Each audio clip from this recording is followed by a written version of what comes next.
It-turiżmu f'pajjiżna jinsab f'qagħda tajba ħafna. Iddikjara dan il-President tal-Assoċazzjoni tal-Lukandiera u r-Ristoranti l-MHRA Zahra waqt laqgħa mal-Prim Ministru Robert Abela. Il-President tal-MHRA qal li llum it-taxxa li titħallas mis-settur turistiku laħqet l-ispiża tas-servizzi tas-saħħa.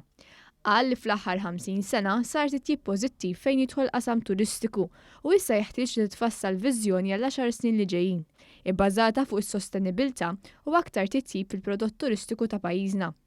Il-Prim Ministru Robert Abela qal l-MHRA hija sieħeb strateġiku biex flimkien magħha l-Gvern ikompli jsaħħaħ is-settur turistiku.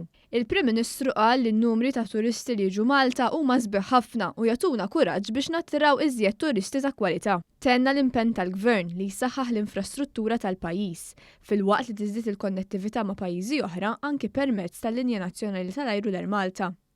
Il-Prim Ministru Robert Abela qal li l-ħarsien tal-ambjent hu kruċjali biex jibqgħu jiġu attirati t-turisti. F'dan il-kuntest tkellem dwar iż-żamma tal-indafa fosthom anke fil-bajjiet madwar il-pajjiż.